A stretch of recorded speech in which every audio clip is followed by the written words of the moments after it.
kasi yun sa... Sana kung may nakakita rin senador na iba yung enrolled bill, assuming Assuming. kasi maraming possibilities dito, hindi pa maliwanag eh. Oo.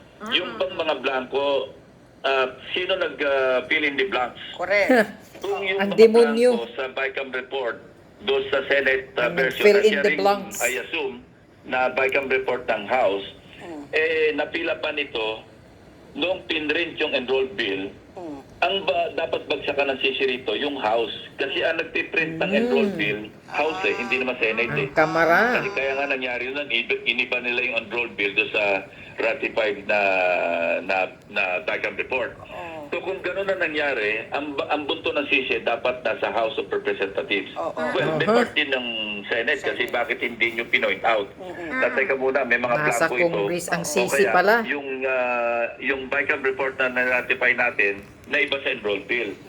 Ang isa pang problema na mas siguro mas malaking controversy, kung as is, may mga blanco, I think most of the mga blank na appropriations nasa DA Department of Agriculture, meron sa Senate, meron sa PCA, meron sa Fisheries, Office of the Secretary, may mga ganon, Nakita ko mismo kasi napadala na ko ng kopya. And at least 14 senators ang nakapirma doon sa 14 BICAM report na may mga blanco.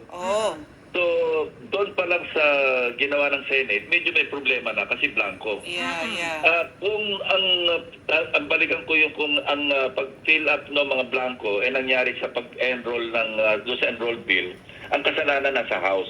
Pero kung naipasa yung enrolled bill na i-transmit sa Malacanang, na may mga blanco pa rin, sino na nag-fill up ng mga blanks?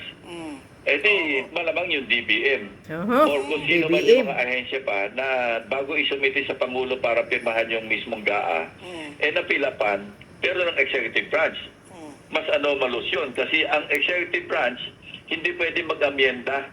Pwede lang mag-veto, mag-line item veto, pero hindi pwedeng ibahin ng Malacanang kung ano yung tinransmit sa kanyang enrolled bill. Hindi pwede mag-amyenda.